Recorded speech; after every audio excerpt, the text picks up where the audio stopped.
Start recording. All right. Let's go to, oops, come on. It's 9. Add a page.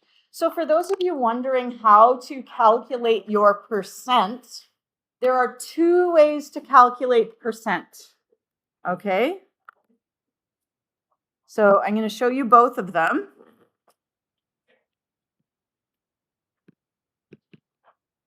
And one of them only works for this quiz because it's out of 50.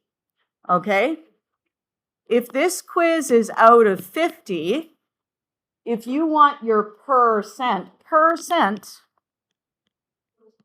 literally means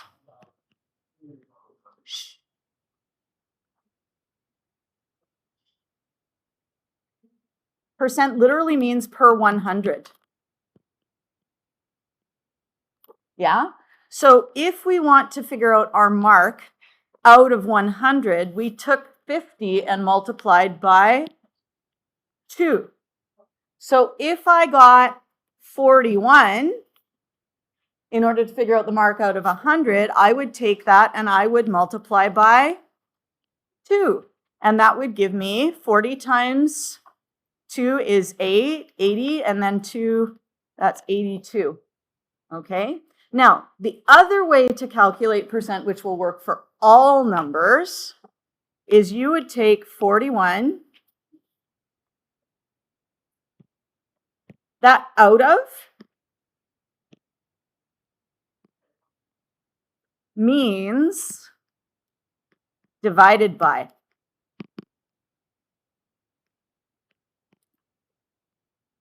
Whenever you put one number over top of a number, that means you are dividing. So if you take 41 and you divide by 50,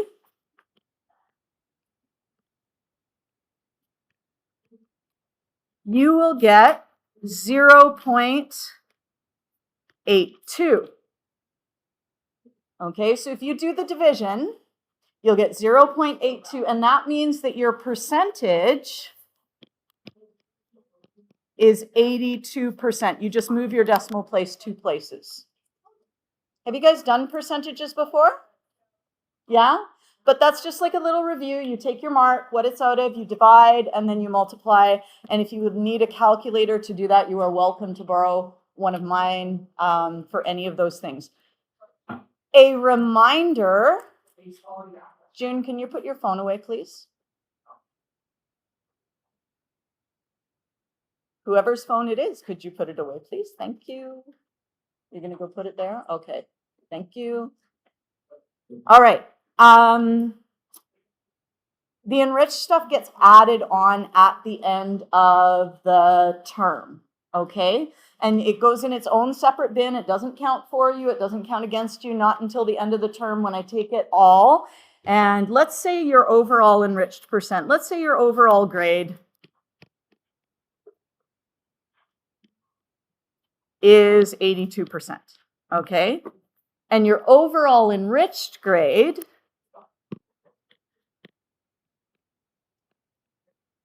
that would be on all your tests, on all the tests and quizzes.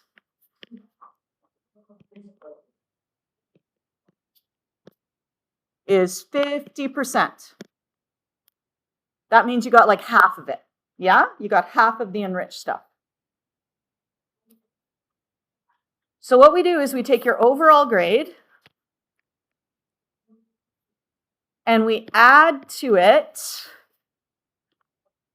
0.03 because the enriched is a possible 3% bonus.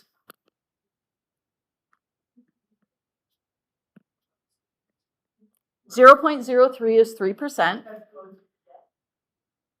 That's how much gets added on. So if you got 100%, I would add 3% to your mark. Okay? If you got 50%, you would multiply 0.03 times 50.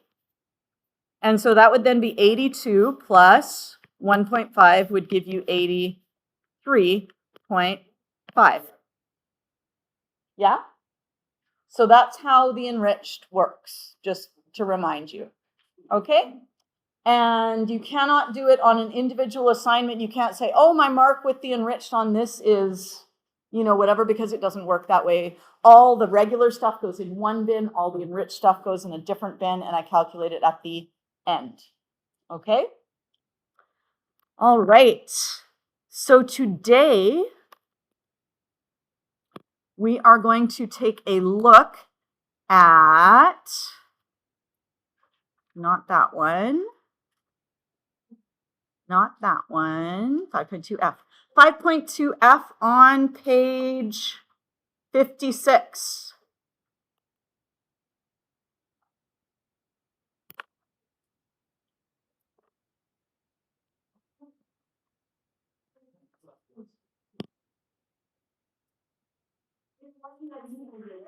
Yep. We're watching the Amoeba Sisters. Yes, we are. Okay.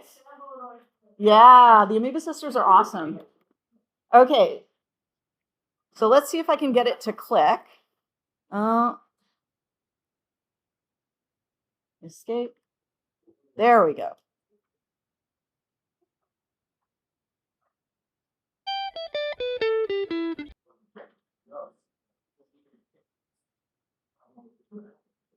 So don't worry about filling it in. We will fill it in together afterwards. For now, you can just, excuse me.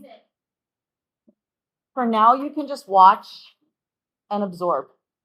Okay? Sometimes it feels like DNA gets all the credit.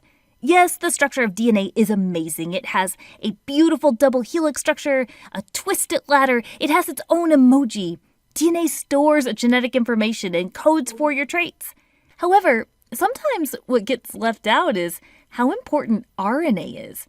Without RNA, you actually couldn't get that genetic message out to your cells so that they can start producing proteins. We talk about this in protein synthesis. RNA is a very important biomolecule, just as important as DNA. In fact, RNA is even hypothesized as coming first, before DNA, in the RNA world hypothesis, something we need to make a separate video about. So let's compare and contrast DNA with RNA. First, you will find DNA and RNA in all living organisms. In eukaryotic cells, DNA tends to be found in the nucleus, while you can find RNA both inside and outside of the nucleus. Did you know that already? Hopefully you did. DNA only in the nucleus, RNA both inside and outside. Prokaryotic cells don't have a nucleus. Both DNA and RNA are nucleic acids, which are a type of biomolecule. That's something new. We haven't learned the term nucleic acid, but you have heard it before. Where have you heard nucleic acid before?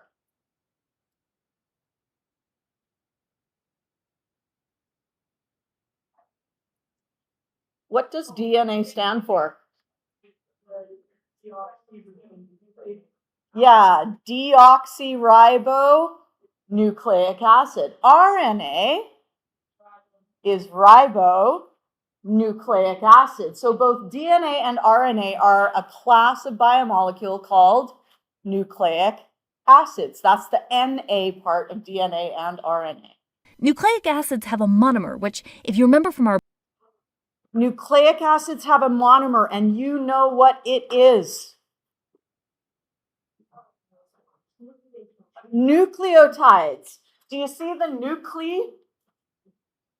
A nucleic acid, the monomer is a nucleotide. Yeah, and that's for both DNA and RNA.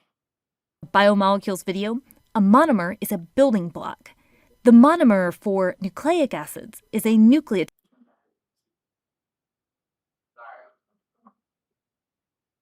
So both DNA and RNA have nucleotides. The nucleotides.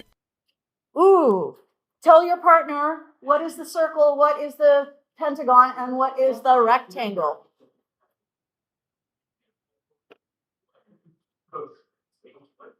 We got our phosphate, we got our sugar, and we got our base. Of both RNA and DNA have 3 parts: a phosphate, sugar, and a base.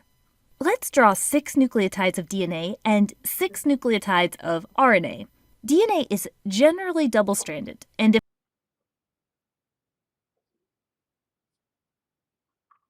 focusing on these two strands of nucleotides here, you can You should be looking. You should be looking. see they run anti-parallel to each other. What does anti-parallel mean? This would be parallel. How could I make it anti-parallel? Okay, that's anti-parallel. RNA is generally single-stranded, so you are just seeing one strand here. The sugar in DNA is deoxyribose, and the sugar in RNA is ribose. That's This something makes sense new. because DNA Whoops. stands. This is something new. You don't yet know the name of the sugars. So deoxyribose is the name of the sugar. If you find that name too long to remember, you can just use D sugar. Ribose, if you find that too long to remember, you can just use the word R sugar. Okay, but enriched, deoxyribose, ribose. For deoxyribonucleic acid. That's helpful to know because the deoxyribose is a sugar, and nucleic acid is that type of biomolecule it is. Now, while we're on the sugars, we got deoxyribose, we have ribose. Does anybody know what table sugar is called? Like its technical scientific name? Starts with an S?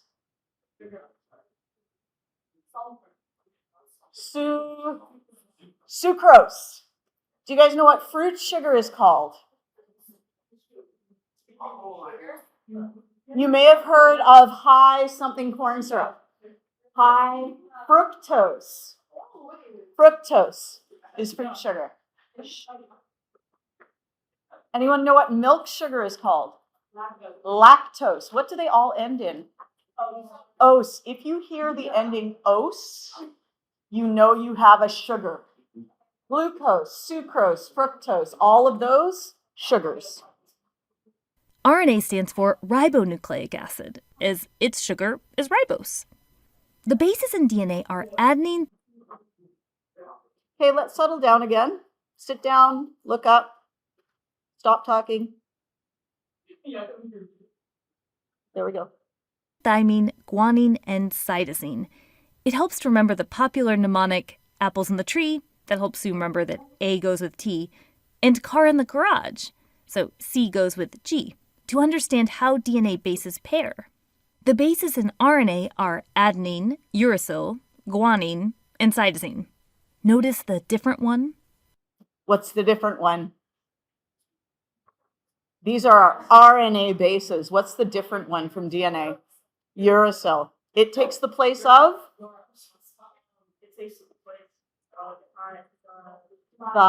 Thymine, yes. It's uracil. So you have to change that popular mnemonic device here. Instead of apples in the tree, maybe the apples are under. If you don't want to know the names, adenine, thymine, guanine, cytosine, and uracil, you can just know A, C, G, T, and U. Okay? Car in the garage still works, though. We mentioned earlier that DNA codes for your traits, but it couldn't do that without RNA's help. DNA codes for traits. What the heck is a trait? Can you see them in the back? Height is a trait. Eye color is a trait. Blood type. Hair color. So, if you had to describe to your neighbor what a trait is, see if you can do that. What is a trait?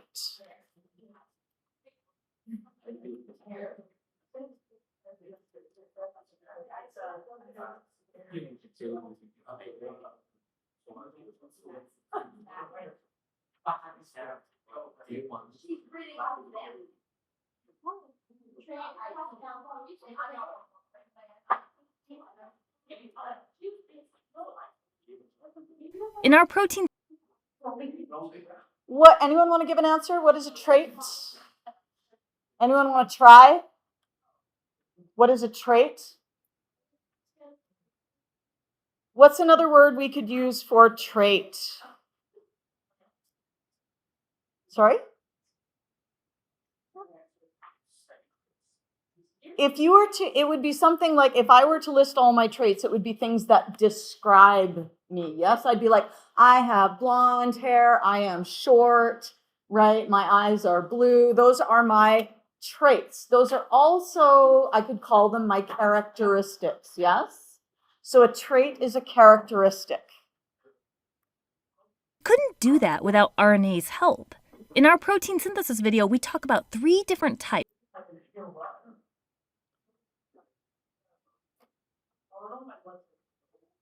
You know what? There used to be a test that we did when I went to high school, we actually tested our blood when we were in grade 12, but you can't do it anymore because you can't have bodily fluids.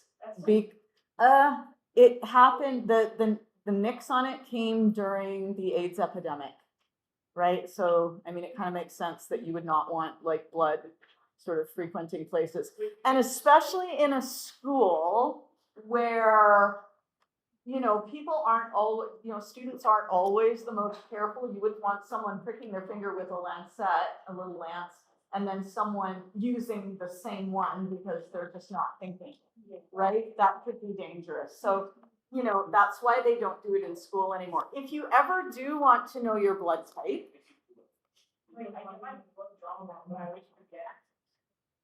oh, okay. Well, you could always ask. My blood type is O positive. Really boring. The most common blood type I think around. Sorry? The universal one. Like, is it one?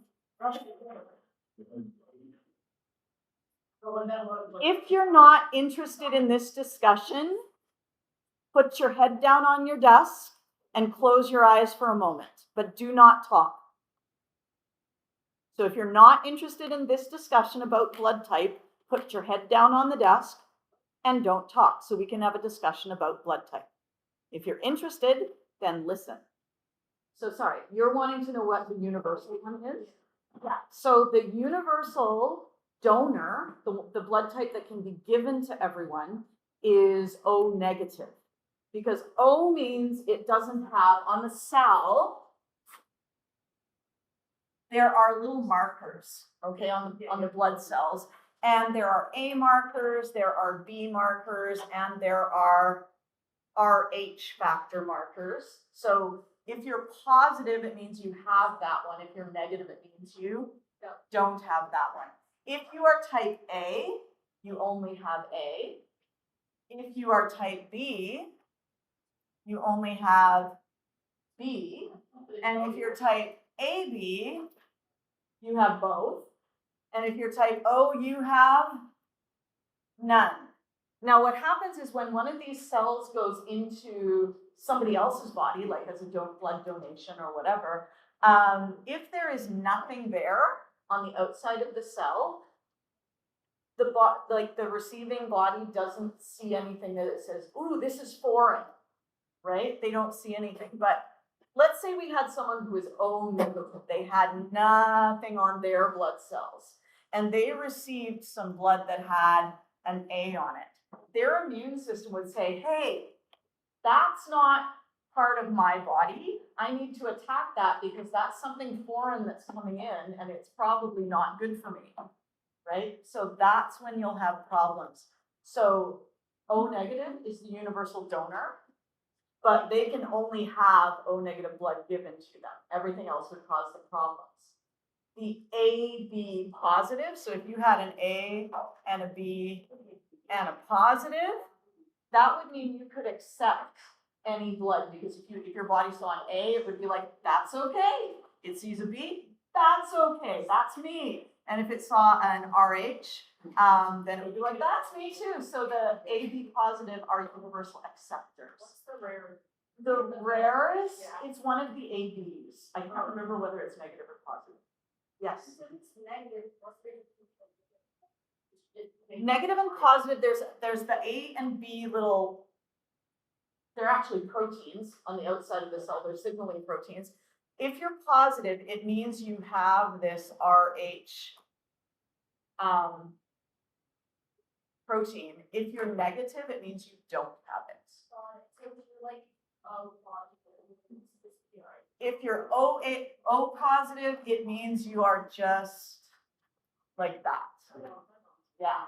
And in grade 10, you guys are going to be doing genetics, which is where you look at how the genes, like I said, if you're not interested in the conversation, June, put your head down on the desk and take a nap.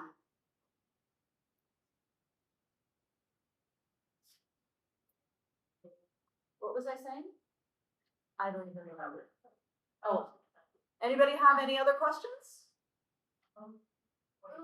Oh yeah, in grade 10, you'll be doing studies on how it gets passed down. So like if your parents are both O negative, you're going to be O negative. But if your parents have A's and B's, you could do different combinations. Right? So you could have inherited either A or B or both from them. Yeah. Yes.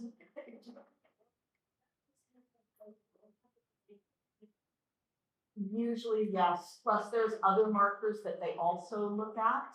So that's why often a family member is a good match for organ donation. So if you're doing something like a live donation, so sometimes people will donate one of their kidneys because you really only need one kidney to function. So if they're having trouble finding a donor kidney that matches, you know, a brother or a sister or a parent or a child could, in theory, donate to their relative, and you have a better chance of having all those same little proteins on the outside, right? And that's why when people are on the donation registry, and they're like waiting for a donation, they're waiting for someone to have the same matching proteins on the outside. They still have to take like anti-rejection drugs to prevent their body from rejecting it because there's so many little markers that you can't always get a perfect match. But yeah, you had a question also. No, you're good. Okay. I have donated blood. They don't like me because I keep passing out on them. They're like, don't come back. Yeah, because I give blood and my blood comes out very fast, and then I lie there and then I feel sick and then I go pale, and then they have to like lie me back and give me oxygen, and then I have to sit there. Then I have to sit there for an hour afterwards and like, you know, have juice and whatever. So when I was younger, they told me don't come back for a while, and I was like, okay. But then I thought, you know what? I'm older now. I weigh more, which should usually give me more blood than I had before, so it shouldn't be a problem anymore. But apparently it is still a problem because last 2 times I gave blood, I almost passed out, and I said, okay, I'm done for now. Yeah. Is there anything about like stock frequency? If you have hepatitis or some other disease that it could be transferred to somebody else, right? So they will do tests for those diseases before they donate the blood. But it's like internet, like others before, but like you're not getting right. Like my dad, like I don't know what I mean, can't donate blood. Yeah, there are certain things that will not allow you to donate blood, and they'll let you know if you have them. They'll do tests for whatever the things are, and they'll also just before you donate blood, they'll ask if you know if you have these things, and they'll say, okay, if you have had hepatitis or if you have had this or that or the other, then you shouldn't donate blood, so you don't have to worry about it. Bye bye, see you later. And then there's other ones that you might find out about because they test the blood, or they'll give it to anybody to see. Oh, yeah. I think it's 18 because when I went to high school, I went to a grade 11, 12 school. It was just 11, 12. It was called senior high school. And we had a blood drive every year. So all the grade 12s could usually donate blood. That's where I passed out the first time. Yeah. So anyway, I kept trying after that for a while. And then they were like, don't come back. We want our oxygen more than we want you. So, yeah. Okay, we're back to our video, so you can put up your head. If you were taking a nap, we're going to go back to our video here. We have 3 types of RNA here. Take a look at them and see what they are.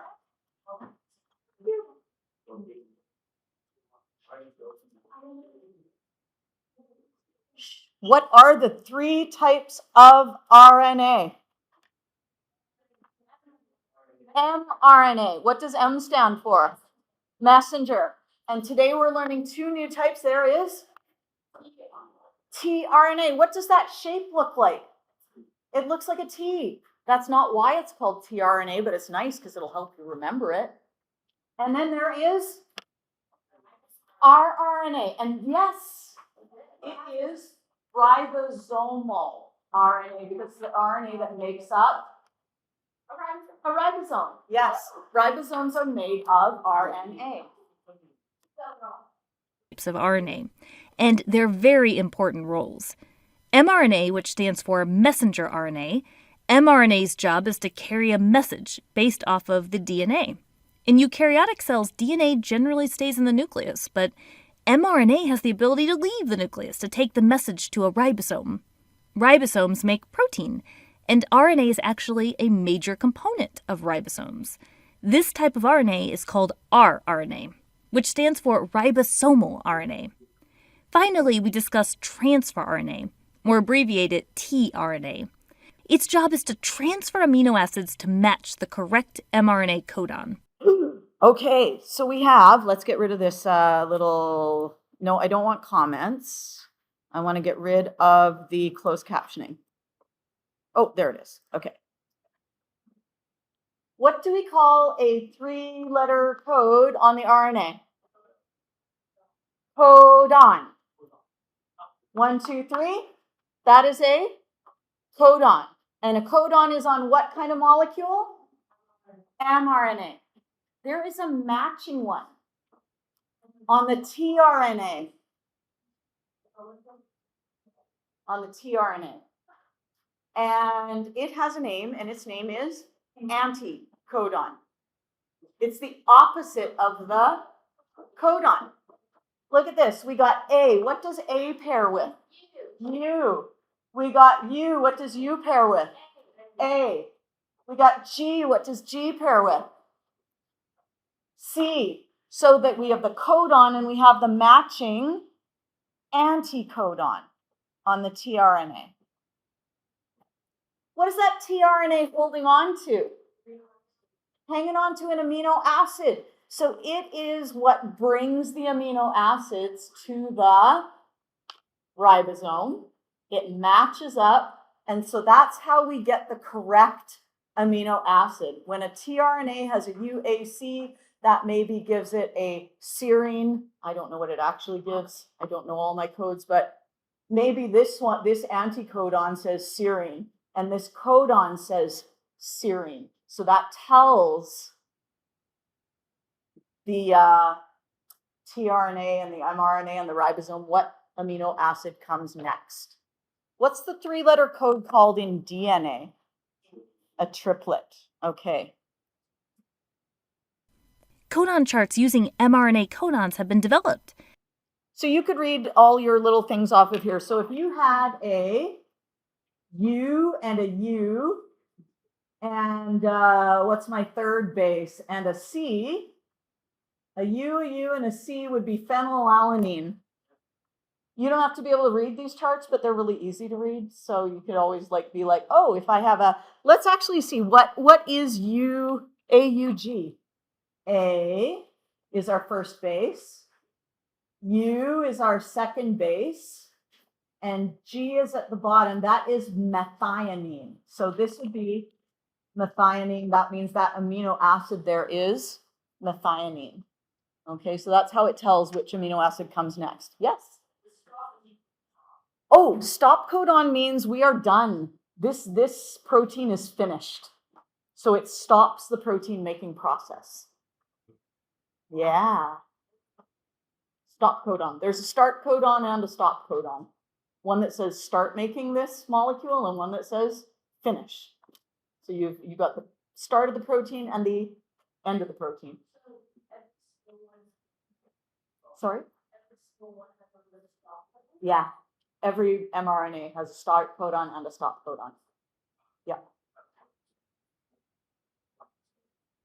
And actually the start codon is methionine. So everything starts with methionine. but there can be methionines in the middle too. So, okay. So that you can actually see which amino acid is brought for each mRNA codon. When those amino acids are joined together, they make a polypeptide chain.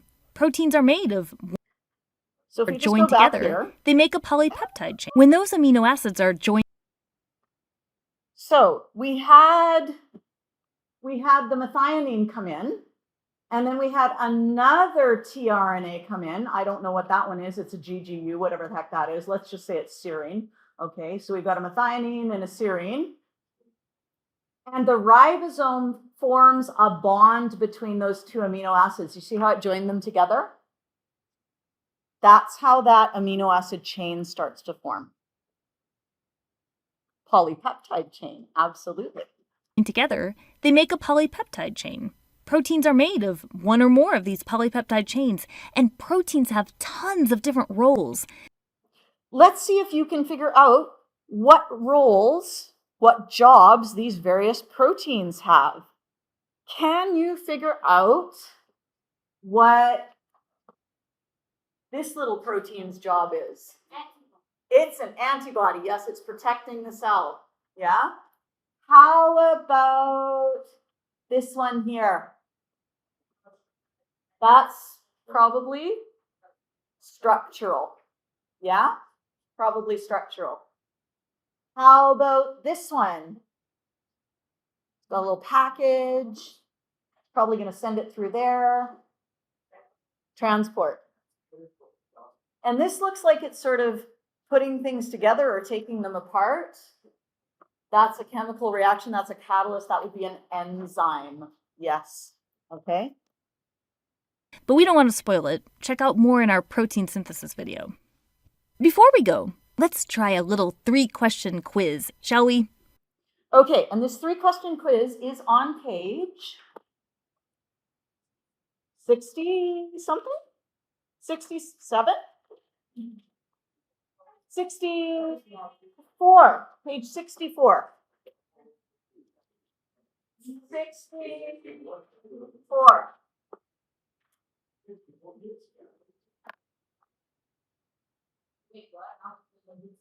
Yeah, but we're going to see the question here. Here we go. Just pause it after the question so that you have time to think about it. Question 1. If I have 8 DNA nucleotides, how many DNA bases do I have? Okay, so you're going to think about that. If I have 8 DNA nucleotides, how many DNA bases do we have? Try filling that in. That's number 1A. You can chat with your neighbor if you want to.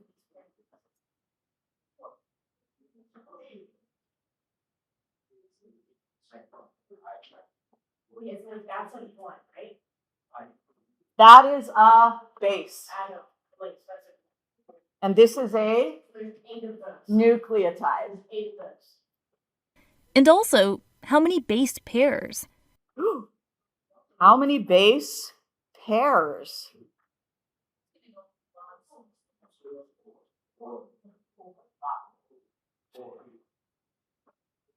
The answer. Okay, the answer. How many bases do we have? How many rectangles? 1, 2, 3, 4, 5, 6, 7, 8. How many base pairs do we have? 1, 2, 3, 4. Each nucleotide, regardless of whether it's a DNA or RNA nucleotide, has a phosphate, sugar, and a base. So 8 DNA nucleotides would have 8 bases. DNA bases pair like this, and that's 4 DNA base pairs. Question 2. If one strand of DNA has these bases shown here, ATTGAC, can you complete what the complementary DNA bases would be for the other DNA strand? So try and fill in the complementary DNA bases.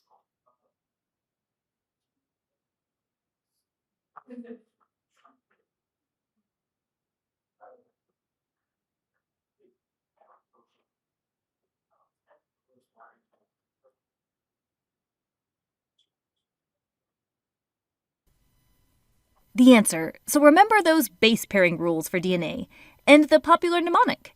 If placing the bases in this image, reading in the direction shown on this image, they'd be TAA-CTG. Question 3. In a process known as transcription, a complementary RNA strand called messenger RNA has to complement the DNA. Okay, so if you were wondering what transcription kind of looks like, what it looks like is that there is a special enzyme that comes in and it grabs nucleotides out of the nucleus, just like the ribosome grabs those tRNAs with the amino acids out of the cytoplasm. This enzyme grabs nucleotides and it starts attaching them to the DNA, complementary style. Okay, and this is our DNA, and it serves as the template, which means it gives the directions, and then we pair up the RNA with that. More about that in our protein synthesis video. So if I still had the original portion of DNA here, what would be the complementary RNA bases? So what would be the complementary RNA bases?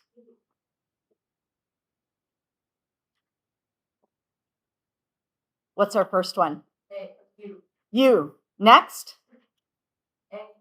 A. UAACUG. Yes, absolutely. Nice. The answer. So remember, it's asking for RNA. No thymine here, it's uracil instead. Apples under helps you remember A with U. Car in the garage helps you remember C with G. So in this portion, reading in the direction shown on this image, we'd have these RNA bases.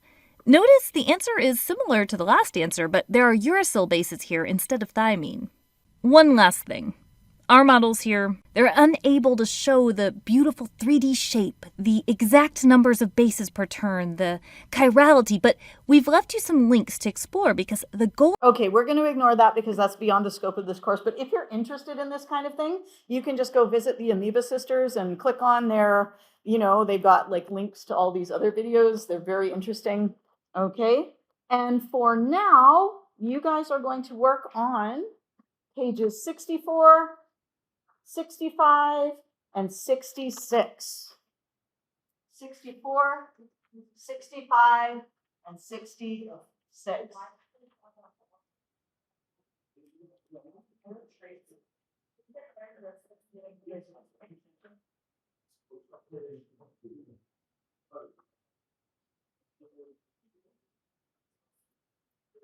Four, 65, 66.